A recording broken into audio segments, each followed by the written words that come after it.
দোয়া সম্পর্কে এটা আমার দ্বিতীয় বক্তব্য।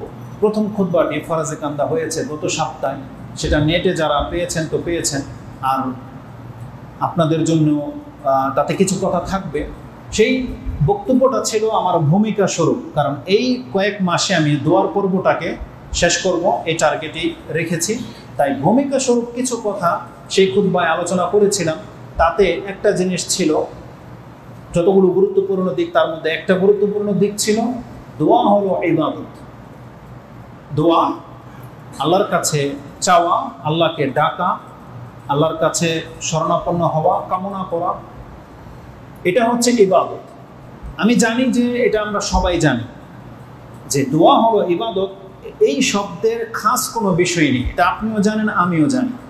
কিন্তু অবশ্যই খাস একটা বিষয় আছে যেটা আপনি ভুলে যান, ওই কথাটাকে স্মরণ করিয়ে দিতে চাই। দোয়া ইবাদত, এটা যেমন আপনিও জানেন আমিও জানি, কিন্তু আপনি এটা জানেন না যে দোয়াটা সালাতের মতো একটা ইবাদত, সিয়ামের মতো একটা ইবাদত, হজের মতো একটা ইবাদত। কেন বললাম এই কথাটি? কারণ দোয়া সম্পর্কে আমাদের যেই ত্রুটি রয়েছে, অনেকগুলো কারণ আছে, যে কারণগুলো থাকার কারণে আমরা আল্লাহর কাছে দোয়া করি না বা ডাকি না। তার মধ্যে অনেক বড় একটা কারণ হলো অধিকাংশ মানুষ মনে করে যে আমার দোয়া করে কোনো ফায়দা তো হচ্ছে না, আমি আল্লাহর কাছে যেটা চাই সেটা তো পাই না, তার মানে আমার দোয়া কবুল হয় না। এই সংশয়ের কারণে মানুষ দোয়া করা ছেড়ে দিয়েছে। আপনি আপনার এই অবস্থান থেকে ফিরে আসবেন যদি এই প্রথম কথাটাকে আপনি স্মরণ রাখতে পারেন। সেটা কি? যে দোয়া হলো ইবাদত। যারা সালাত আদায় করেন, কোনো ব্যক্তি এমন আছেন আজ পর্যন্ত ফিল করেছেন যে আমি নামাজ তো পড়ি, 5 ওয়াক্ত সালাত তো পড়ি, আমি কি পেলাম না? কোনো ব্যক্তি আছেন এরকম? বিচার করেন, চিন্তা করেন, আজ পর্যন্ত চিন্তা করেছেন যে আমি 5 ওয়াক্ত নামাজ তো পড়লাম, ইবাদত তো করি, তো নামাজে তো আমি কিছু পাইনি আজ পর্যন্ত, বা কিছু পাওয়ার জন্য কিন্তু আপনি নামাজ পড়ছেন না। সালাত কেন পড়তেছেন আপনি? কারণ আপনি জানেন এটা আমার উপরে ফরজ ইবাদত। তাহলে নামাজ যখন আপনি, সালাত যখন আপনি ইবাদত হিসেবে পড়তেছেন, আজ পর্যন্ত আপনার কোনো প্রশ্ন আসেনি যে আমি নামাজ পড়ে কিছু তো পেলাম না, তাই আমি নামাজ কেন পড়ব? এই প্রশ্ন কিন্তু কোনো মুসলমান করেন। আপনি রমজান মাসের সিয়াম তো রাখতেছেন, কিন্তু দুনিয়ায় কোনো বেনিফিট তো পেলেন না। হয়তো মেডিকেল সায়েন্স বলবে হ্যাঁ সিয়াম রাখার কারণে ফিজিক্যাল ফিটনেস ভালো হয়, একটা ফায়দা, আপনি জানেন দেখে রাখেন, অনেকে রাখতে পারে এই মর্মে। কিন্তু এই যারা হজ করতেছে বা অন্যান্য ইবাদত যারা করতেছে, কোনোদিন তো এটা সে দাবি করেনি বা খেয়াল করেনি যে আমি কি পাওয়ার জন্য করতেছি। অনেক কিছু আপনি পাননি, কিন্তু ওই ইবাদতগুলো করতেছেন। তাহলে নামাজের মতো করে আপনি দোয়াটাকে কেন ভাবলেন না? দোয়ার ক্ষেত্রে কেন আপনার এই শর্ত জুড়ে দিলেন যে দোয়া করে তো আমি কিছু পাই না, তাই আমি দোয়া করা ছেড়ে দিয়েছি? কেন করলেন? নামাজ তো আপনি ছাড়েননি, নামাজ আপনি কিছুই পান না, কিন্তু আপনার ইরাদা কি? আপনার উপর ফরজ দায়িত্ব, মরার আগ মুহূর্ত পর্যন্ত আপনাকে নামাজ পড়তে হবে, আপনি পড়বেন। এটা যেমন নিজের জন্য লাজিম করে নিয়েছেন, দোয়াটাকেও আপনি লাজিম করে নিতেন যদি আপনি স্মরণ রাখতেন যে দোয়াটা কিন্তু ইবাদত, আপনি কিছু পান আর নাই বাবা। দোয়া করে আপনি আল্লাহর কাছে বহু কিছু চাচ্ছেন, কিছু দেওয়ার দরকার নাই, কিছুই দিবেন আল্লাহকে, তাই বলে আপনি আল্লাহ ডাকবেন না?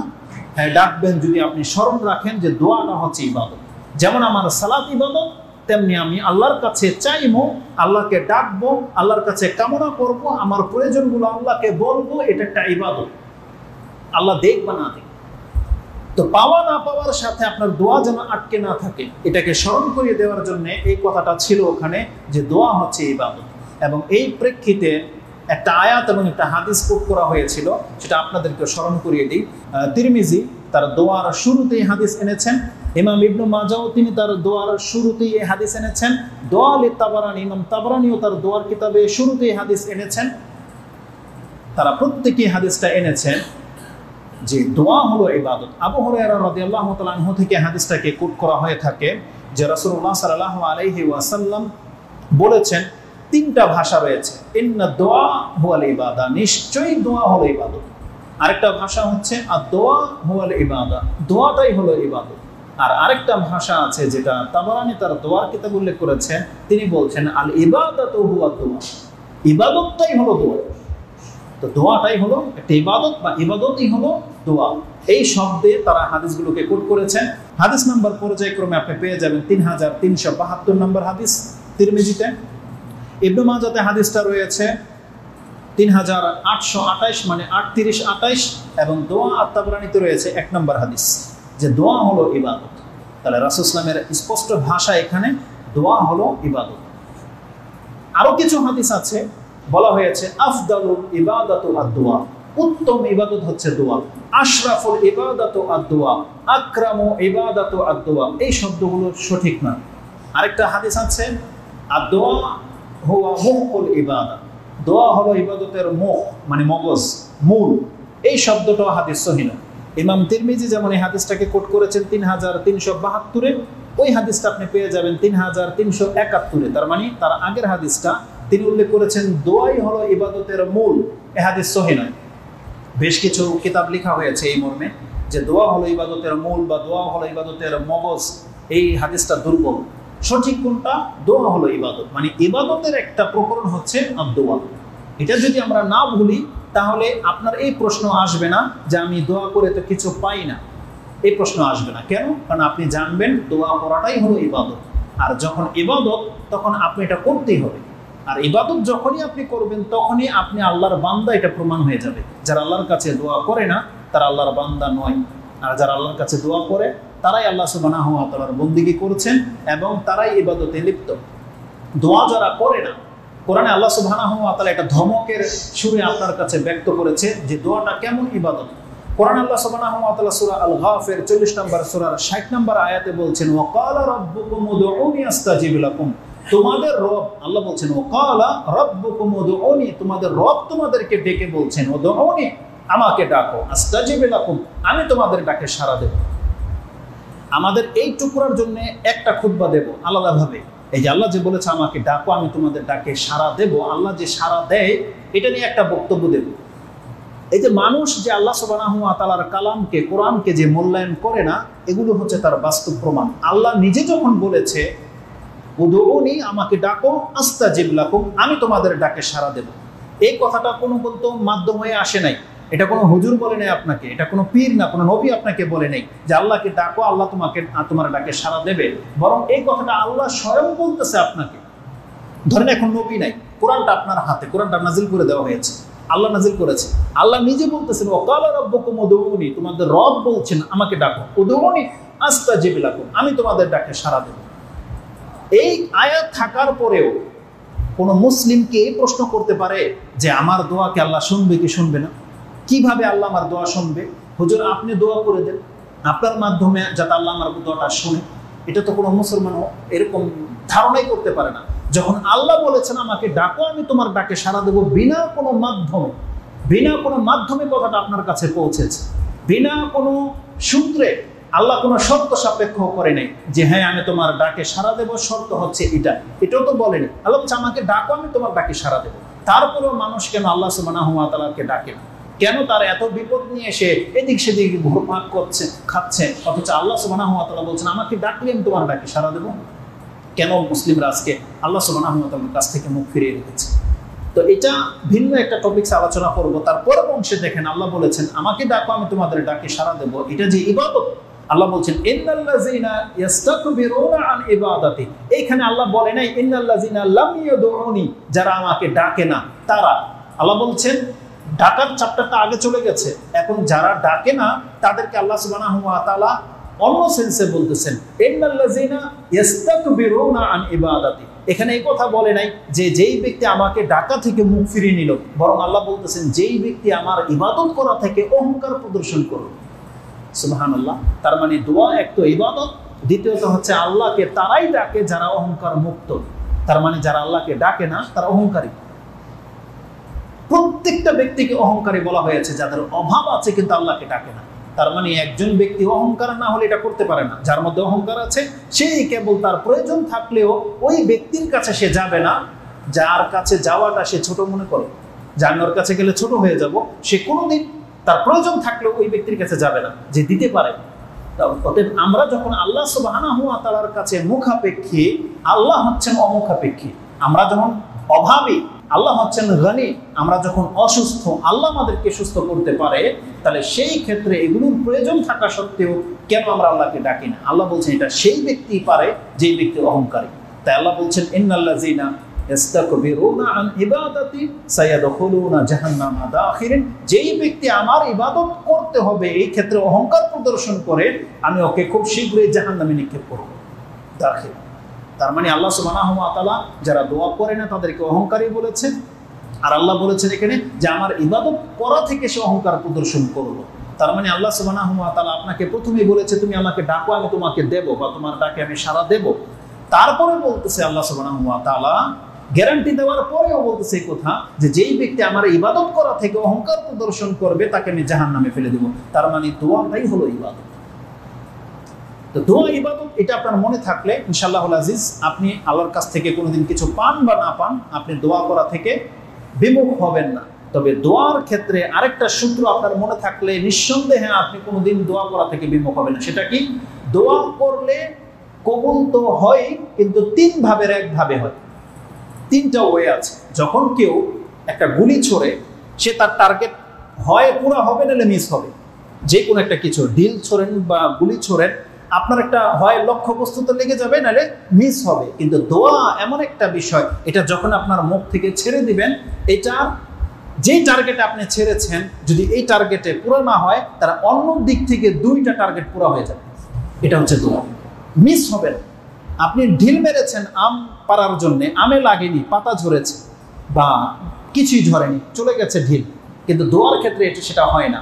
দোয়ার ক্ষেত্রে আল্লাহ সুবহানাহু ওয়া তাআলা এমন করে দিয়েছে, আপনি যেটাকে টার্গেট করে দোয়া করেছেন আল্লাহ সুবহানাহু ওয়া তাআলা হয় সেটাই কবুল করবে, অথবা এর চেয়ে উত্তম কিছু আল্লাহ আপনাকে দেবে, অথবা আল্লাহ সুবহানাহু ওয়া তাআলা এই যে পেছন দিক থেকে আরেকটা ঢিল আপনার গায়ে লেগে আসতেছিল, অন্যের ঢিল, ওখান থেকে আপনাকে বাঁচিয়ে দেবে।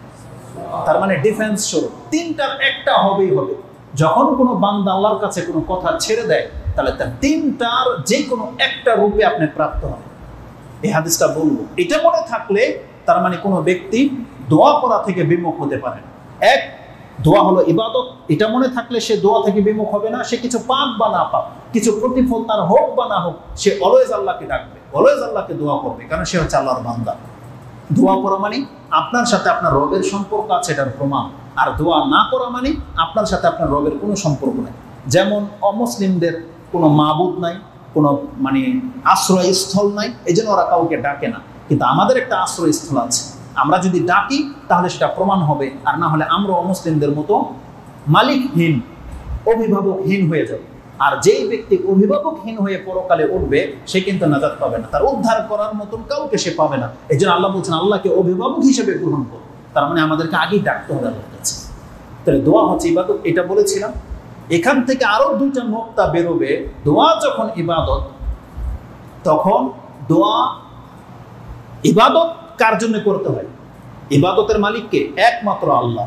যেমন আপনি সালাত করবেন আল্লাহর জন্য, তখন দোয়াও যখন ইবাদত, তখন আপনার কাছে কোরআন হাদিস এটা দাবি করে দোয়া করতে হবে একমাত্র আল্লাহর কাছে। আপনার যত কামনা আছে, যত প্রয়োজন আছে, এটা একমাত্র আল্লাহর কাছে করতে হবে। কোনো ব্যক্তি যদি আল্লাহর কাছে দোয়া না করে অন্য কারো কাছে করে, তাহলে সে হবে কাফের। আর কেউ যদি আল্লাহর কাছে দোয়া করে কিন্তু অন্যের মাধ্যমেও পেতে চায়, অন্যের কাছেও আশা রাখে যে হ্যাঁ অমুক বাবা মাকে দিতে পারে, অমুক স্থান থেকে আমি ফয়েজ হাসিল করতে পারি, অমুক জায়গা থেকে আমার এই প্রয়োজন মিটতে পারে, তাহলে এই ব্যক্তিকে মুশরিক বলা হয়েছে। দোয়া যখন ইবাদত, এই ইবাদত একমাত্র আল্লাহর জন্য আপনাকে খাস করতে হবে। হাদিসের ভাষায় এটাও রয়েছে যে কোনো ঘরে যদি কোনো বেলায় লবণ কম হয়ে যায়, লবণের ঘাটতি হয়ে যায়, সে লবণটাও যেন সে আল্লাহর কাছে চায়। রাস্তায় কোনো ব্যক্তি হাঁটতেছে আর তার জুতার ফিতা ছিঁড়ে গেছে, এটাকে রিপেয়ার করা দরকার, বা সে এদিক সেদিক তাকানোর আগে সেদের উপর দিকে তাকান। তার মানে কি? কে তাকে হেল্প করবে সে খুঁজতেছে, মোবাইল বের করতেছে, কাকে সে ডায়াল করবে, কে তাকে এসে নিয়ে যাবে। আমাদেরকে শিক্ষা দেওয়া হয়েছে সে তার মোবাইল, সে এদিক সেদিক তাকানোর আগে সে কিন্তু তার রবের দিকে তাকায়। সে তার রবকে যেন বলে যে আল্লাহ আমার জুতার ফিতা ছিঁড়ে গেছে, আল্লাহ তুমি ব্যবস্থা করে দাও। এটা শিক্ষা দেওয়া হয়েছে। জুতার ফিতা কত ছোট্ট তুচ্ছ একটা বিষয়, যেটা হয়তো আপনার প্রয়োজন নাই, ফেলে দিলেন। কিছু সাময়িক খালি পায়ে হাঁটলেন, কোনো সমস্যা তো নাই, প্রয়োজন নাই অতটা। কিন্তু আমাদের জীবনের কত প্রয়োজন আমরা নিয়ে বসে আছি, অথচ আল্লাহ সুবহানাহু ওয়া তাআলার কাছে আমরা ডাকতেছি। তো দোয়া করতে হবে একমাত্র আল্লাহর কাছে, আল্লাহর সাথে অন্য কাউকে ডাকা যাবে না। এই মর্মে একটা আয়াত কোট করেছিলাম, যে আয়াতটি আপনি সূরা জিন 72 নম্বর সূরার 18 নম্বর আয়াতে পেয়ে যাবেন। আল্লাহ সুবহানাহু ওয়া তাআলা সেই আয়াত আমাদেরকে জানিয়েছেন ওয়ান্নাল মাসাজিদা লিল্লাহি ফালা তাদউ মা আল্লাহি আহাদা, জেনে রাখো এই পৃথিবীর সেজদার জায়গাগুলো হচ্ছে একমাত্র আল্লাহর জন্য। বা এর আরেকটা ব্যাখ্যা করা হয়েছে যে অঙ্গ প্রত্যঙ্গগুলো দিয়ে আমরা সেজদা করি বা আমরা ঝুঁকি, এই সবগুলো কার জন্য? আল্লাহর জন্য। কারণ এগুলো সৃষ্টি করেছে আল্লাহ। এই কপালটা হচ্ছে আল্লাহর জন্য, নাকটা হচ্ছে আল্লাহর জন্য, আমাদের হাত, এগুলো সব ঝুঁকে যাবে কার জন্য? আল্লাহর জন্য। আল্লাহ বলছেন ওয়ান্নাল মাসাজিদা লিল্লাহ, মাসাজিদ মানে সেজদার জায়গা বা সেজদার স্থান বা বস্তুগুলো, এগুলো কার জন্য? লিল্লাহ, আল্লাহর জন্য। ফালা তাদউ মা আল্লাহি আহাদা, তাই আল্লাহ বলছেন খবরদার তুমি আল্লাহর সাথে অন্য কাউকে ডাইকো না। আল্লাহ এই কথা বলেনি যে আল্লাহকে না ডাইকে অন্যকে ডাইকো না, এমন নয়, বরং আল্লাহ বলতেছেন তোমরা আল্লাহকেও ডাকো, দেখো শুধু আল্লাহকেই ডাকো, আল্লাহর সাথে অন্য কেউ তোমাকে উদ্ধার করতে পারে এমনটা ভাইবো না তুমি। মানে আল্লাহর সাথে কাউকে তুমি অংশীদার রাখো না, যে তোমার উদ্ধারের জন্য, তোমার প্রয়োজনের জন্য তুমি কেবলমাত্র একজনকে ডাকো, আর তিনি হচ্ছেন আল্লাহ সুবহানাহু ওয়া তাআলা। যখন আল্লাহ সুবহানাহু ওয়া তাআলা বলেছেন ফালা তাদউ মা আল্লাহি আহাদা, আহাদান শব্দটা বলেছে আর কোনো একজনকেও অংশীদার করা যাবে না। জেনে নেন এখানে আমি শুধু একজন ব্যক্তির নাম বলি, তাকে যদি ডাকা না যায় তারপরে পৃথিবীর কোনো মানুষকে আর ডাকা যাবে না। তিনি হচ্ছেন মুহাম্মদুর রাসূলুল্লাহ সাল্লাল্লাহু আলাইহি ওয়াসাল্লাম। আল্লাহ বলছেন আল্লাহর সাথে তুমি আর কাউকে ডাইকো না, তার মানে মুহাম্মদ সাল্লাল্লাহু আলাইহি ওয়াসাল্লামকে ডাকা যাবে না, তার কাছে দোয়া করা যাবে না। আলহামদুলিল্লাহ বাংলা ভাষায় উর্দু থেকে একটু ব্যতিক্রম, এই জন্য আমার এই কথাকে কেউ রদ করতে পারবে না। যদি জাকির নায়কের মতো উর্দু বলতাম যে মোহাম্মদ সে মাংনা হারাম হে, এখন মাংনাকে মান্না করে দিবেন আপনারা, তো বাংলাতে এটা পারবেন না। আল্লাহ সুবহানাহু ওয়া তাআলা বলছেন মুহাম্মদ সাল্লাল্লাহু আলাইহি ওয়াসাল্লামকে মানতে হবে, কিন্তু মুহাম্মদ সাল্লাল্লাহু আলাইহি ওয়াসাল্লামের কাছে কামনা করা যাবে না। আর এটাকে মিক্স করতে পারবেন? পারবেন না। তো মুহাম্মদ সাল্লাল্লাহু আলাইহি ওয়াসাল্লামকে ডাকা হারাম। কেউ যদি বলে ইয়া নবী আল্লাহ, ইয়া রাসূলুল্লাহ মাদাদ, অনেক কিতাবে আছে এইসব কথাবার্তা, তারাহাম ইয়া নবী আল্লাহ তারাহাম। আমি তো ফার্সি বুঝি না, তো এই একটা লাইন শুধু মনে আছে, জামাহ জুহুরি যা বাহাবকে আলম, এমন একটা শব্দ আছে যে পুরো পৃথিবী ত্রাহি ত্রাহি করতেছে, তারাহাম ইয়া নবী আল্লাহ তারাহাম, হে দয়ার নবী আপনি আমাদের উপর রহম করেন, আপনি আমাদের উপর রহম করেন। এই কথাটা কে পাওয়ার হক রাখে, নবী না আল্লাহ? আপনি পেরেশানিতে আছেন, এখন আপনার রহমের দরকার, আপনি কাকে বলবেন এই কথাটা আমার উপর রহম করেন? আল্লাহকে বলবেন না আল্লাহর নবীকে বলবেন? আল্লাহকে বলতো। আল্লাহ বলছেন ফালা তাদউ মা আল্লাহি আহাদা, খবরদার আল্লাহর সাথে আর কাউকে ডাইকো না। মুহাম্মদ সাল্লাল্লাহু আলাইহি সাল্লামের যখন নিজের দয়ার প্রয়োজন ছিল, তিনি নিজেই তো আল্লাহকে ডেকেছেন, তিনি আল্লাহকে ডাকেনি? কত ডেকেছে, আল্লাহুম্মা গফিরলি ওয়ারহামনি, এই যে দোয়াগুলো যে আমাদেরকে শিক্ষা দেওয়া হয়েছে নামাজে যে আমরা পড়ি, মুহাম্মদ সাল্লাল্লাহু আলাইহি সাল্লাম কার কাছে বলেছে এই কথা? আল্লাহকে বলেছে। আল্লাহুম্মা গফিরলি, হে আল্লাহ আমাকে ক্ষমা করো, ওয়ারহামনি আমার উপর রহম করো। আমরা যে মুহাম্মদ সাল্লাল্লাহু আলাইহি ওয়াসাল্লামের উপর দোয়া করে কি বলি? আসসালামু আলাইকা আইয়ুহান নবী ওয়া রাহমাতুল্লাহি ওয়া বারাকাতুহু, হে নবী আপনার উপরে আল্লাহর সালাত নাজিল হোক, সালাম নাজিল হোক, আল্লাহ আপনার উপরে রহম করুক, বরকত নাজিল করুক। আর নবীর এগুলো প্রয়োজন, আর আপনি যিনি মুখাপেক্ষী তার কাছ থেকে পাওয়ার ইচ্ছা আপনার চাহিদা, এটা হলো মুশরিকি আকীদা। রহমত যার কাছ থেকে আসে তার কাছে রহমত চাইতে হবে। এই জন্য আল্লাহ বলছেন দেখো আল্লাহর সাথে আর কাউকে তুমি ডাইকো না। এই জন্য কোনো ব্যক্তি যদি বিপদে পড়লে বলে ইয়া নবী আল্লাহ, ইয়া রাসূলুল্লাহ, এটা হয়ে যাবে শিরক। কিন্তু প্রয়োজনে কিছু কিছু জুমলা আছে, যেমন আমরা সালামে কি বলি? আসসালামু আলাইকা আইয়ুহান নবী, এটা বলতেছি, এটা দোয়ার অর্থে বলি নাকি এটা রাসূলকে দোয়া করলাম?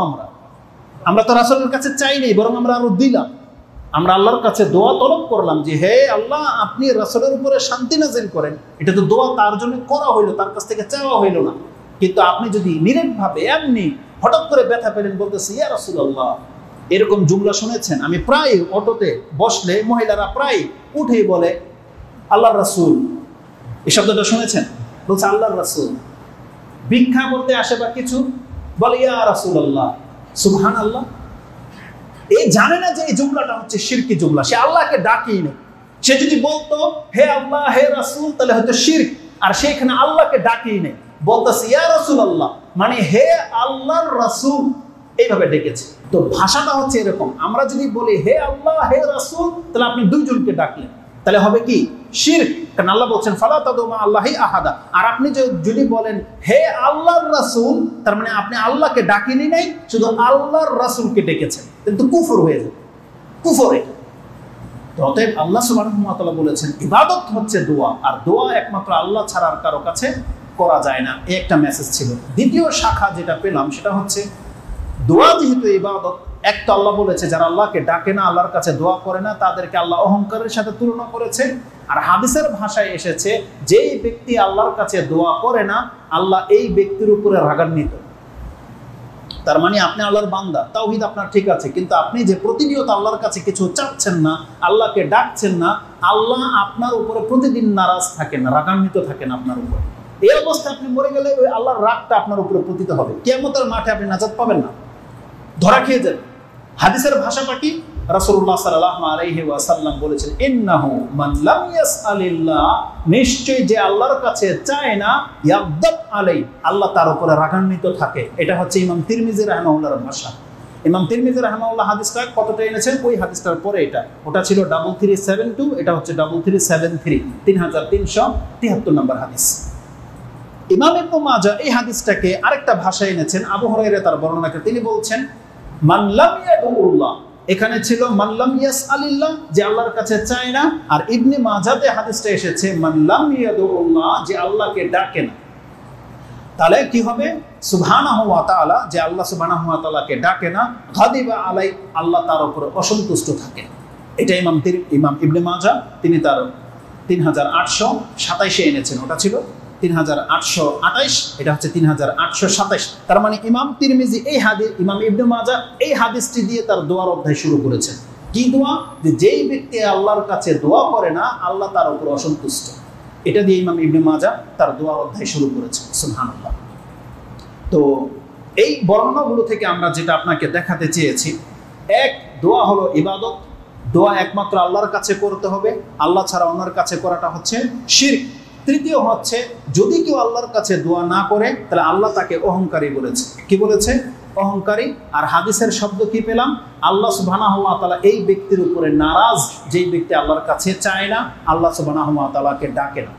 এটা হচ্ছে সৃষ্টি আর স্রষ্টার মাঝে অনেক বড় একটা পার্থক্য। দেখেন, এই কথাটা ওখানে বলেছিলাম, সৃষ্টি আর স্রষ্টার মাঝে কত পার্থক্য দেখেন। আমাদের কাছে কেউ চাইলে, একবার জায়গায় দুইবার তিনবার চাইলে আমরা নারাজ হই, রাগ হই, তাই না? আর আল্লাহ সুবহানাহু ওয়া তাআলা হচ্ছে সৃষ্টির পুরো বিপরীত। কেউ যদি আল্লাহর কাছে না চায়, বারবার না চায়, আল্লাহ তার উপরে অসন্তুষ্ট হয়। আমাদের স্বভাব হলো, আমাদের কাছে একবার কেউ চেয়েছে 5 টাকা দিয়েছেন, 10 টাকা দিয়েছেন, আবার চেয়েছে, আপনি হয়তো রাগান্বিত দিবেন তাকে, তৃতীয়বার আপনি তাকে দিবেন না। এটা হচ্ছে একজন ব্যক্তির ক্ষেত্রে আপনার রাগ হয়ে যাবেন যে যাও, তুমি ছাড়া আর কোনো মানুষ নেই। আর যদি অন্যান্যরা, আপনি আজকে ঘরে বসেছেন, একের পর এক যদি ভিক্ষুক বা তলবকারী আসতে থাকে, আপনি কিছুক্ষণ পরে দেখবেন দরজা লাগিয়ে ফেলবেন বিরক্তে। আর আল্লাহ সুবহানাহু ওয়া তাআলা যদি তার কাছে বারবার কোনো ব্যক্তি না চায়, তাহলে আল্লাহ তার উপরে অসন্তুষ্ট হন, তার উপর রাগান্বিত হন।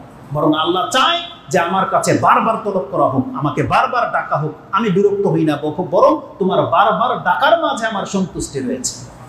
কোন নবী আল্লাহ সুবহানাহু ওয়া তাআলা তাদের উপরে এত বেশি সন্তুষ্ট যে তাদের কোনো একটা রোগের কারণে তাকে কয়েক বছর লাগাতার আল্লাহকে ডাকতে হয়েছে, কয়েক বছর, একটা রোগের কারণে।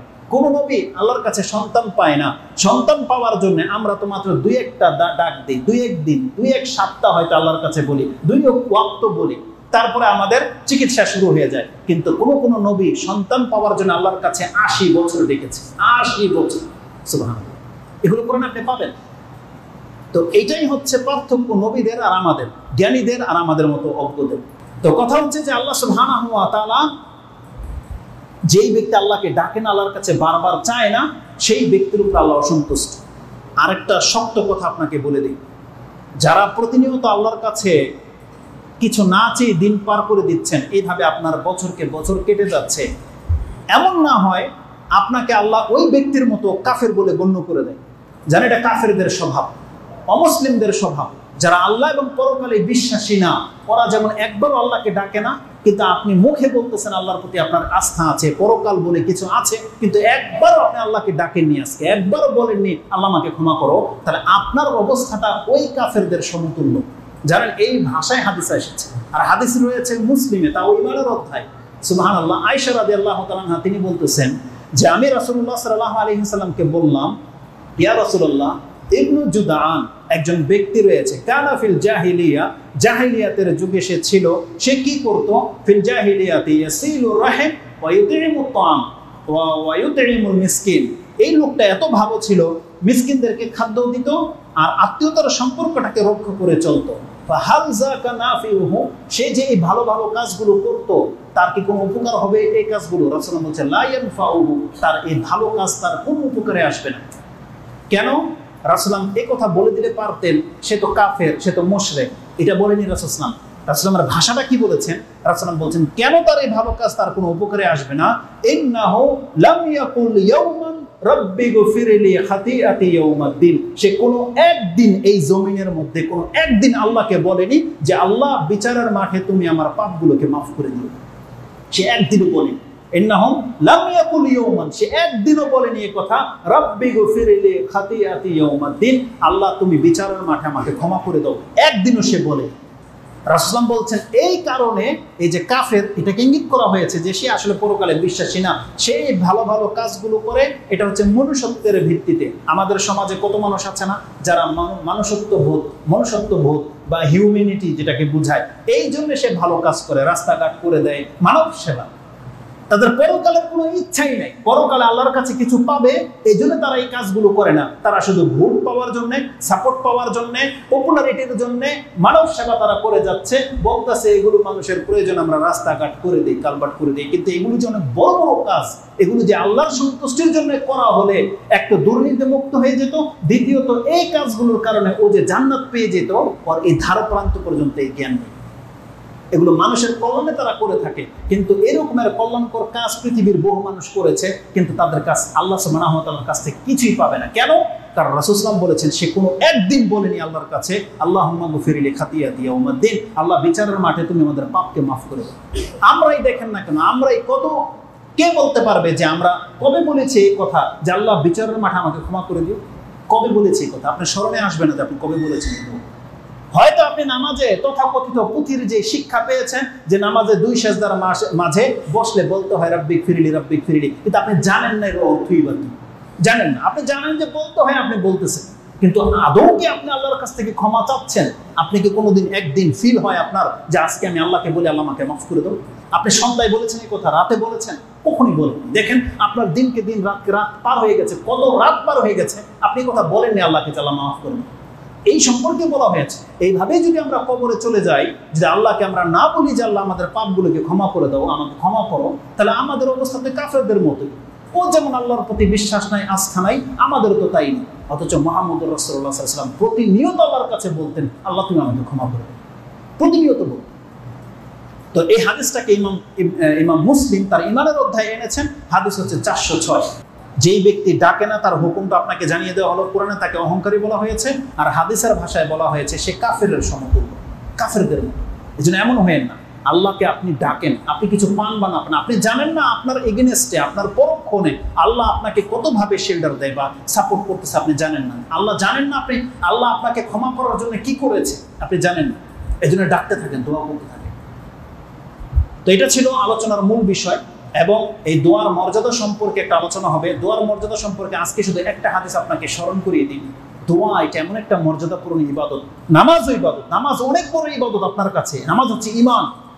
হাদিসের ভাষায় নামাজ থেকেও বড় গুরুত্বপূর্ণ ইবাদত বলা হয়েছে দোয়াকে। যেমন দেখেন, নামাজে যদি কোনো ব্যক্তির দোয়া ক্যান্সেল হয়ে যায়, তার নামাজ বাতিল হয়ে যায়, তার নামাজই গণ্য হবে না। সালাতকে সালাত কেন বলা হয়? সালাত মানে হচ্ছে দোয়া। নামাজটাকে আমাদের কাছে পরিচয় করানো হয়েছে দোয়া শব্দে, as-সালাত। কেন বলা হয়েছে সালাত? অথচ এর মধ্যে কিয়াম আছে, সেজদা আছে, রুকু আছে। কোরআনে অনেক জায়গায় নামাজকে রুকু বলা হয়েছে, কোরআনে অনেক জায়গায় নামাজকে সেজদা বলা হয়েছে।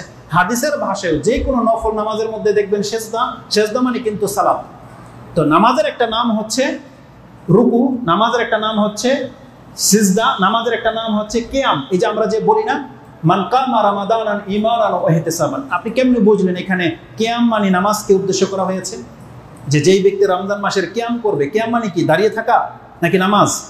নামাজ, এটা আপনি বুঝেন। তা নামাজের একটা নাম হচ্ছে কিয়াম। কেন? কারণ নামাজে কিয়াম আছে। নামাজের একটা নাম হচ্ছে রুকু। আল্লাহ বলছে ওয়ারকাউ মা'আর রাকিন, তুমি রুকুকারীদের সাথে রুকু করো। তার মানে কাদের সাথে কি বলতে বলা হয়েছে? নামাজীদের সাথে নামাজ পড়ো বলা হয়েছে।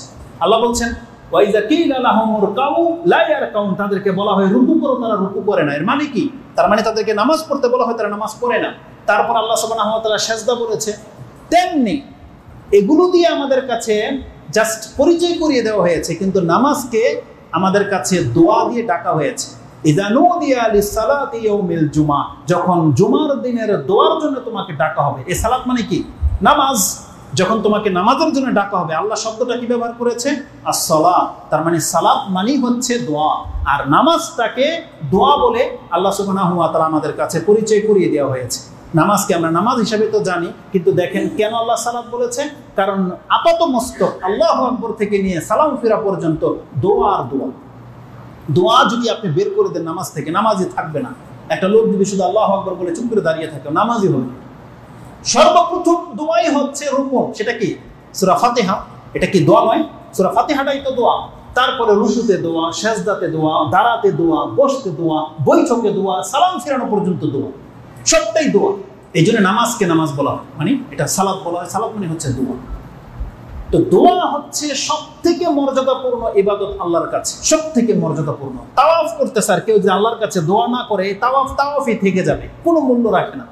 একজন ব্যক্তি কোরআন পড়তে স্যার আল্লাহর কাছে যদি কিছু না চাওয়ার আশায় পড়ে, এটা জাস্ট পড়া, একটা কিতাব পড়ার মতো হয়ে যাবে। সবকিছুর মূল্য আল্লাহর কাছে চাওয়া পাওয়ার ব্যাপার থাকবে। এটা হচ্ছে দোয়া। রাসূল সাল্লাল্লাহু আলাইহি হাদিসের ভাষা কি? যেই শব্দটা দোয়ার ক্ষেত্রে ব্যবহার করা হয়েছে, অন্য কোনো ইবাদতের ক্ষেত্রে ব্যবহার করা হয়নি। রাসূলুল্লাহ সাল্লাল্লাহু আলাইহি ওয়াসাল্লাম থেকে আবু হুরায়রা তিনি বর্ণনাকারী, তিনি বলছেন আনিন নবী সাল্লাল্লাহু আলাইহি ওয়াসাল্লাম ক্বালা লাইসা শাইউন আকরামা আলাল্লাহি সুবহানাহু ওয়া তাআলা মিনাদ দুআ। আল্লাহর কাছে মর্যাদাপূর্ণ কোনো ইবাদত নাই দোয়াবিহীন। দোয়ার মতো আর কোনো ইবাদত আল্লাহর কাছে এতটা সম্মানিত নয়। ইমাম ইবনু মাজাহ এই হাদিসটি তার প্রথম একেবারে শুরুতের দিকে এনেছেন, 2 নম্বর হাদিস এটা। আর ইমাম তিরমিজি রাহিমাহুল্লাহ এই হাদিসটা দিয়ে তার দোয়ার অধ্যায় শুরু করেছেন। লাইসা শাইউন আকরামা আলাল্লাহি তাআলা মিনাদ দুআ। আল্লাহর কাছে দোয়ার চেয়ে মর্যাদাপূর্ণ আর কোনো ইবাদত নেই। সুবহানাল্লাহ। দোয়া হচ্ছে সবথেকে মর্যাদাপূর্ণ ইবাদত। এটা হচ্ছে দোয়ার বৈশিষ্ট্যের সবথেকে বড় হাদিস। দোয়ার মর্যাদার ক্ষেত্রে এর চেয়ে বড় কথা কোরআন হাদিস আর কিছুই আসে না। আরেকটা হাদিস এসেছে দোয়ার মর্যাদা কি? রাসূলুল্লাহ সাল্লাল্লাহু আলাইহি ওয়াসাল্লাম বলছেন, যেই ব্যক্তি দোয়া করে আপনি জেনে নেন আপনার মর্যাদা কি হয়ে যায়। এটা আমি ইমাম মুসলিম থেকে আপনাকে হাদিসটা কোট করাবো। ইমাম মুসলিম রাহিমাহুল্লাহ তিনি তার দোয়ার অধ্যায় এনেছেন, হাদিস হচ্ছে 6722 এবং দোয়া আত-তাবরানীতে 18 নম্বরে রয়েছে। মুসলিমে হাদিসটি যেমনটা বললাম 6722 নম্বরে রয়েছে। আবু হুরায়রা তার বর্ণনাকারী, ক্বালা রাসূলুল্লাহ সাল্লাল্লাহু আলাইহি ওয়াসাল্লাম ইন্নাল্লাহা ইয়াকুল। এটা হচ্ছে হাদিসে কুদসি। আল্লাহ সুবহানাহু ওয়া তাআলা বলেন, আনা ইনদা যান্নি আবদি বি। আমি আমার বান্দার ধারণাতীত তার সাথে আচরণ করি। আমার বান্দা আমার সম্পর্কে যেমন ধারণা রাখে আমি তার সাথে তেমনই আচরণ করি।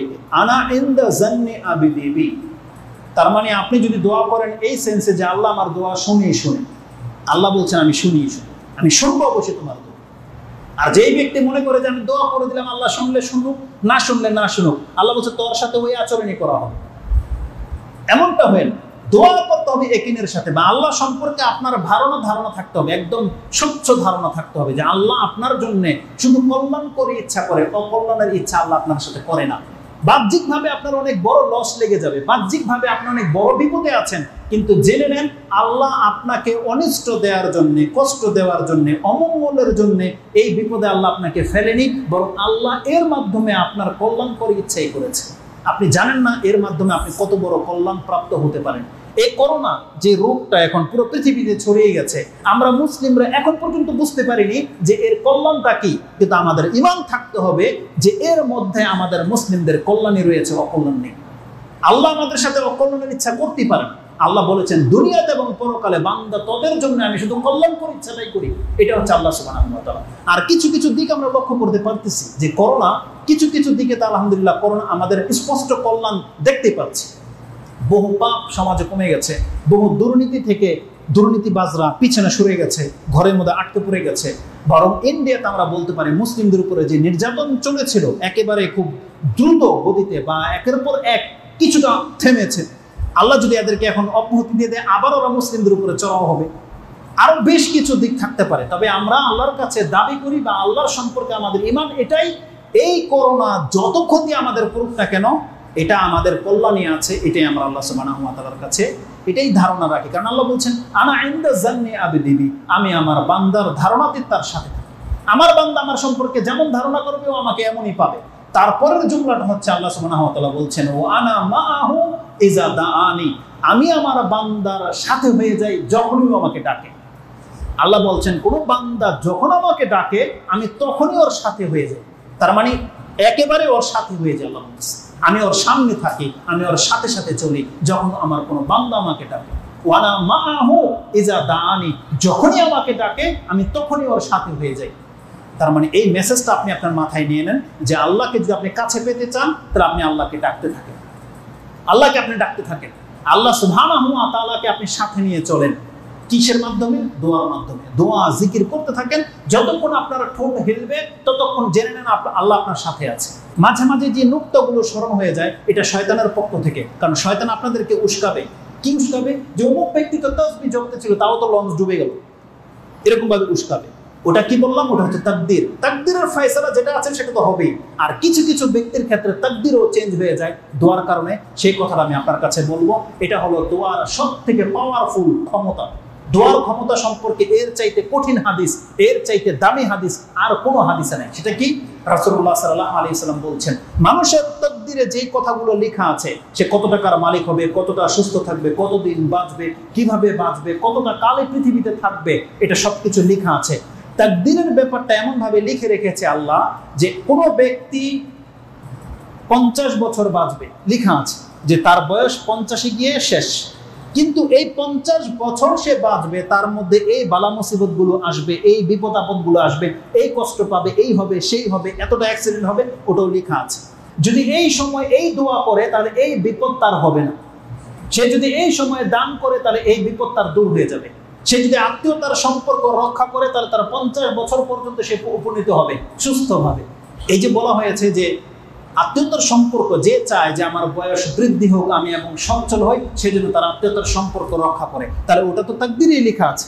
এই জন্য ওটা লেখা আছে এইভাবে, যদি সে দান করে তাহলে এটা পাবে, যদি সে এটা করে এটা পাবে। এইভাবে মুআল্লাক, এটাকে হ্যাঙ্গিং বলা হয়, এইভাবে তাকদীরে লেখা আছে। যারা আজকে অসুস্থ হয়ে গেছে, যারা তাদের বিয়ে হচ্ছে না, যাদের চাকরি হচ্ছে না, যারা পেরেশানিতে আছেন, এটা আপনার তাকদীরে লেখা আছে। এটা পরিবর্তন ঘটবে যদি আপনি আল্লাহর কাছে দোয়া করেন। এই মেসেজ দেওয়া হয়েছে। হাদিসের ভাষাটা কি? রাসূল সাল্লাল্লাহু আলাইহি ওয়াসাল্লাম বলছেন, লা ইয়ারুদ্দুল কাদা, কোনো কিছু তাকদীরকে রদ করতে পারে না। লা ইয়ারুদ্দুল কাদা ইল্লা দুআ।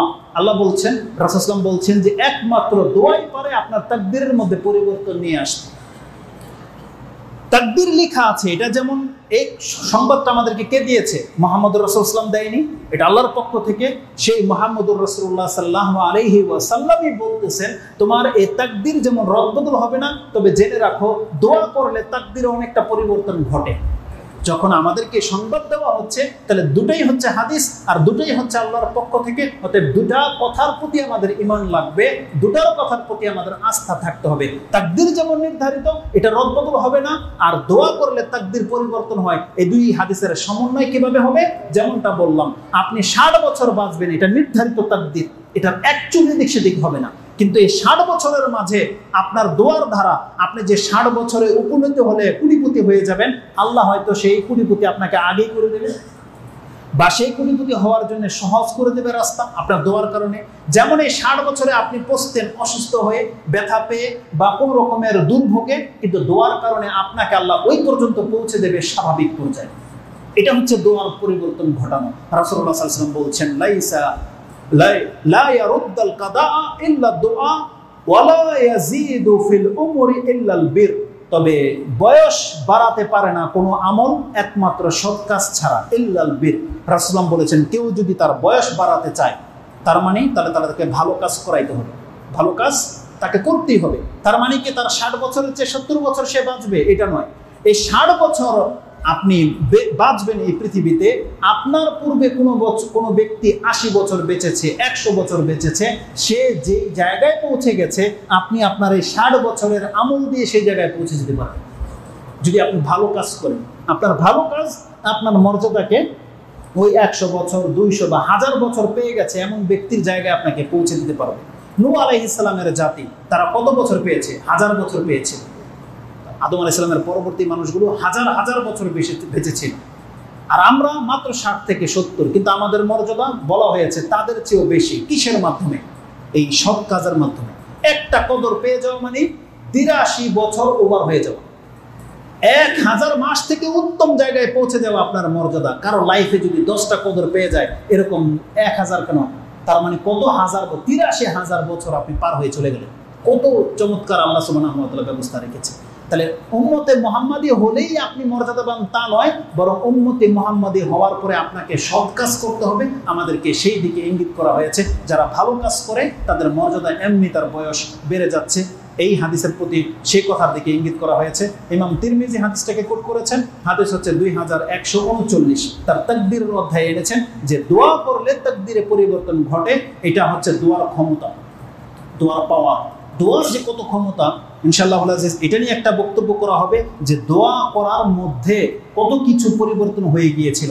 ইব্রাহিম আলাইহিস সালামের জীবনী থেকে দেখাবো, ঈসা আলাইহিস সালামের জীবনী থেকে দেখাবো, এবং মুহাম্মদ রাসূলুল্লাহ সাল্লাল্লাহু আলাইহি ওয়াসাল্লাম, ইউনূস আলাইহিস সালাম, প্রত্যেকটা নবীর জীবনী থেকে দেখাবো যে দোয়া করার কারণে দোয়ার প্রতিফলটা কত চমৎকারভাবে ঘটেছিল। দোয়া কি করতে পারে সেই পর্বে দেখাবো ইনশাআল্লাহ আজিজ। এখানে শুধু আমরা দোয়ার ক্ষমতা সম্পর্কে একটা হাদিস বললাম যে কোনো কিছু তাকদীরকে পরিবর্তন করতে পারে না। যদি তাকদীরে কোনো লিখনিতে রদবদল করতে পারে তাহলে সেটা হচ্ছে দোয়া। এটা হচ্ছে আল্লাহর ইচ্ছায়, মানে আল্লাহ ওইভাবে রেখে দিয়েছে এই ব্যক্তি দোয়া করলে এটা পরিবর্তন ঘটবে, না হলে ঘটবে না, ওইভাবেই থেকে যাবে।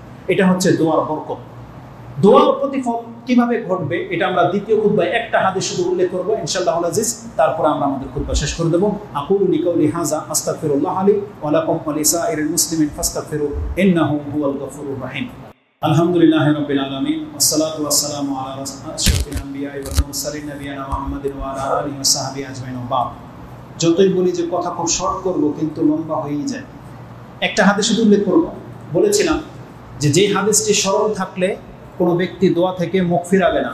এক ছিল দোয়া হলো ইবাদত, আর দ্বিতীয় হাদিসটি যেটা অধিকাংশ মানুষের সংশয় যে আমি তো দোয়া করি, আমার দোয়া তো কবুল হচ্ছে না, তাদের জন্য শুধু এই হাদিসটি। আবু সাঈদ খুদরি রাদিয়াল্লাহু তাআলা এই হাদিসের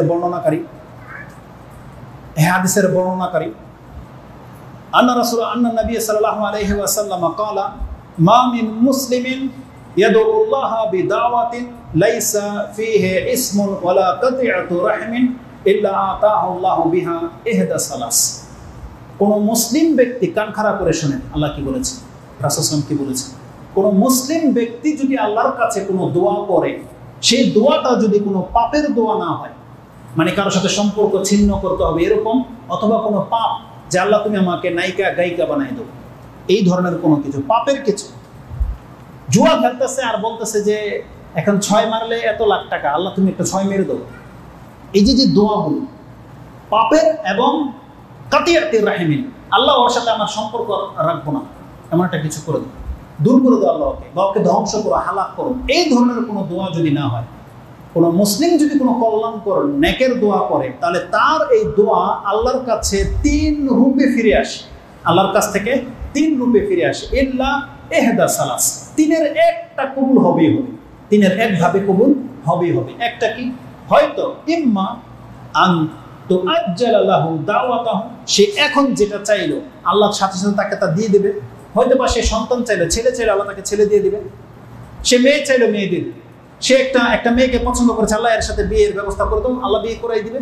ছেলের ক্ষেত্রেও তাই, একটা চাকরি, সে আল্লাহ এই চাকরিটা আমার দরকার, আল্লাহ পাইয়ে দিবে। যে কোনো কিছু, মানে যেই জিনিসটা সে চাচ্ছে তৎক্ষণাৎ সেটা ঘটবে, আল্লাহ তাকে দিয়ে দেবে।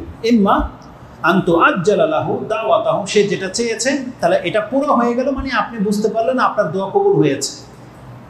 কিন্তু এটা যখন পুরো হয় না, অন্য 2টার একটা যখন হয়, তখন আপনি নিরাশ হয়ে যান, আমার দোয়া মনে হয় কবুল হলো না। কিন্তু দেখেন আল্লাহ সুবহানাহু ওয়া তাআলা এটার চাইতে বেশি বেটার আমি মনে করি ওই 2টা, যেই 2টার কোনো একটা আল্লাহ আপনার সাথে ঘটায়। সেটা কি? কারণ আপনি যেটা চেয়েছেন এটা অত বড় বিপদ হয়তো না, এটা অত বড় ব্যাপারও নয়, কিন্তু আপনার পরকাল এর চেয়ে বড় সেন্সিটিভ ব্যাপার। যদি এই দোয়াটার কারণে এমন যদি হয় যে আল্লাহ যদি ফাইনাল লিখে রাখে যে এই দোয়াটার কবুল হবে না, ফেরেশতারা তোমরা এটার আমলনামায় লিখে রাখো, এই দোয়ার কারণে কিয়ামতের মাঠে আমি ওকে মাফ করে দেব, যদি আল্লাহ এটা লিখে রাখে, আপনি বলেন তো, আপনি 1000 বার বলবেন এই দুনিয়াতে আল্লাহ তুমি আমার দোয়া কবুল করো, আল্লাহ ওই দিনের জন্য রেখে দেয়, তখন এটাই বলবে সুবহানাল্লাহ। রাসূলুল্লাহ সাল্লাল্লাহু আলাইহি ওয়াসাল্লাম বলছেন, হয় সে যা চাইছে তার সাথে সাথে আল্লাহ তাকে দিয়ে দেবে, অথবা যদি কারো সাথে এমন ঘটে যে আপনি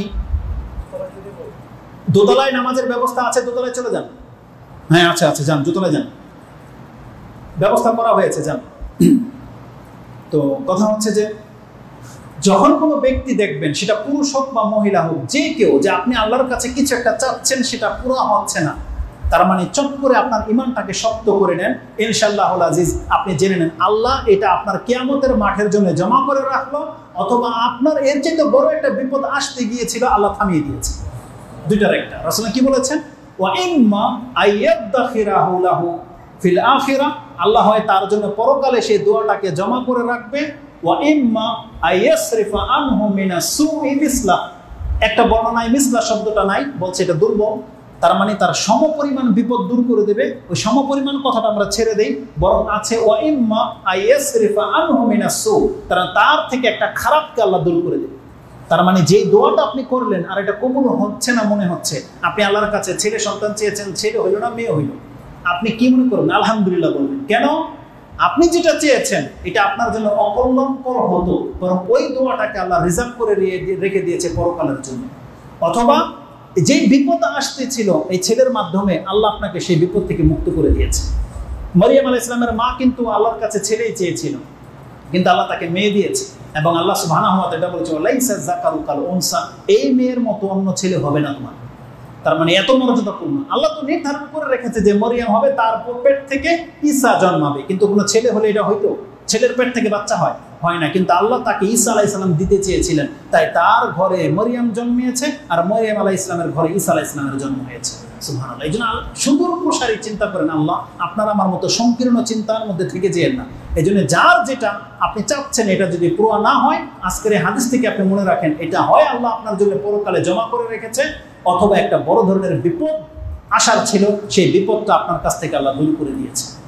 যারা হয়তো করোনা থেকে বেঁচে আছেন, হয়তো কোনো না কোনো দোয়ার কারণে, হতে পারে না, এটা অসম্ভবের কিছুই নয়। এই জন্য প্রতিনিয়ত আল্লাহ সুবহানাহু ওয়া তাআলার কাছে আমাদেরকে দোয়া করতে হবে। আল্লাহ সুবহানাহু ওয়া তাআলা হয় সেটা পরকালে জমা রাখবে, অথবা আপনার দুনিয়া থেকে কোনো একটা বিপদ থেকে আপনার কাছ থেকে উঠিয়ে দেবে।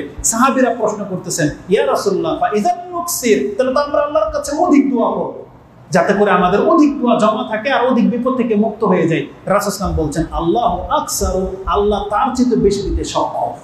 তার মানে তোমরা দোয়া করে আল্লাহকে অপারক করতে পারবে না, তোমরা দোয়া করতে থাকো, এটা তোমাদের জন্য কল্যাণ বয়ে আনবে, এছাড়া অকল্যাণ কিছুই হবে না। মানে দোয়াতে কল্যাণে কল্যাণ, তিনটার একটা বেনিফিট আপনার হবেই হবে। আল্লাহ সুবহানাহু ওয়া তাআলা আমাদেরকে দোয়া করার তৌফিক দান করুন।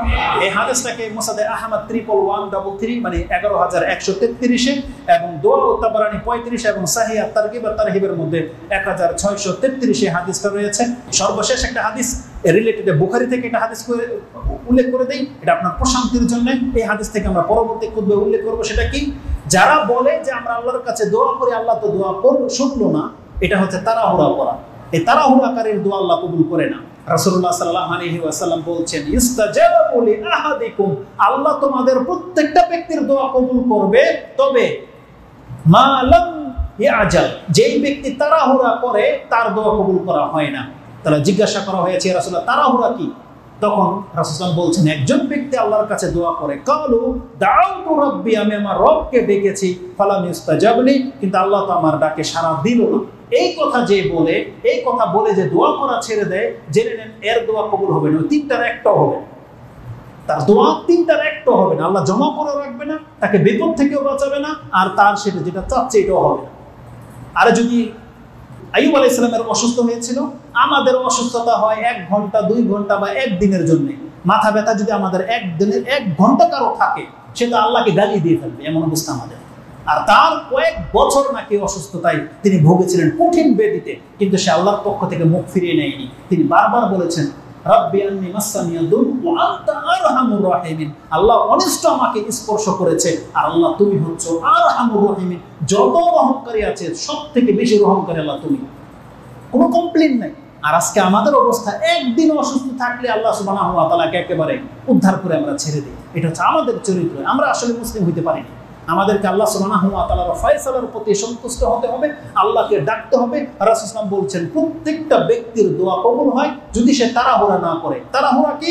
ওই যে বলে দেওয়া, আমি তো আল্লাহকে ডেকেছিলাম, আল্লাহ তো আমার ডাকে সাড়া দেয়নি, এটা বলাটা হচ্ছে তাড়াহুড়া। এই কথা আপনি বলবেন না। আপনি দোয়া করে রেখে দেন, আপনি জেনে নেন 3টার একটা কবুল হয়ে গেছে। হয় আপনি সেটা পেয়ে যাবেন, অথবা আপনার বিপদ দূর হয়ে যাবে, অথবা কাল কিয়ামতের মাঠে আপনার ডান দিকে সেই দোয়াগুলোকে আপনি মওজুদ পাবেন, যে এত নেকি আপনার জমা হয়ে গেছে শুধু আপনার দোয়া করার কারণে। ইমাম বুখারী রাহিমাহুল্লাহ হাদিসটাকে কোট করেছেন, হাদিস 6340 নম্বরে হাদিসটা আপনি পেয়ে যাবেন। তো দোয়া সম্পর্কে এই ছিল আজকে আমাদের বক্তব্য, যে দোয়া হলো ইবাদত। আপনি কিছু পান বা না পান, দেখেন আল্লাহর কাছে আপনি দোয়া করতে থাকেন প্রতিনিয়ত। যারা দোয়া করে না তাদেরকে আল্লাহ অহংকারী বলেছেন, আর যারা দোয়া করে তাদেরকে আল্লাহর বান্দা হিসেবে আল্লাহ গ্রহণ করেছে এবং তাদের উপর আল্লাহ সন্তুষ্ট। আর দোয়া আপনার তকদিরকে পরিবর্তন করে দিতে পারে, আপনার অসুস্থকে সুস্থ করে দিতে পারে, আপনাকে সন্তান এনে দিতে পারে। সবকিছু দোয়ার মধ্যে ক্ষমতা রয়েছে। দেখেন আপনি আল্লাহর কাছে দোয়া করতে থাকেন। যারা 10, 15, 20 বছর হয়ে গেছে, বিয়ে করেছেন, বাচ্চা হয় না, আপনি এদিক সেদিক আর যাওয়ার দরকার নাই। ইব্রাহিম আলাইহিস সালাম যদি 80, 90 বছরে সন্তান পেতে পারে, জাকারিয়া আলাইহিস সালাম যদি 90, 100 বছরে সন্তান পেতে পারে, আপনার জন্য যদি আল্লাহ নির্ধারণ করে রাখে, আপনি জেনে নেন এই আর 5 বছর পরে আপনি বাচ্চা পাবেন। ডাকতে থাকেন আল্লাহর কাছে, ডাকতে থাকেন। যদি আল্লাহ লিখে রাখে আপনি পাবেন। আর যদি না লিখে রাখে, তার মানে আল্লাহ তো জানিয়ে দিয়েছে, বান্দা তোর প্রত্যেকটা ডাক আমি জমা করে রাখতেছি, কিয়ামতের মাঠে তোকে তা পুরোপুরি দাওয়াত দিতে হবে। আল্লাহ সুবহানাহু ওয়া তাআলা যেন এই কথাগুলোকে বোঝার এবং সেই অনুযায়ী আমল করার তৌফিক দান করেন। সুবহান রাব্বিকা রাব্বিল ইজ্জাতি আম্মা ইয়াসিফুন ওয়া সালামুন আলাল মুরসালিন আলহামদুলিল্লাহি রাব্বিল আলামিন। আসসালামু আলাইকুম ওয়া রাহমাতুল্লাহি ওয়া বারাকাতুহু।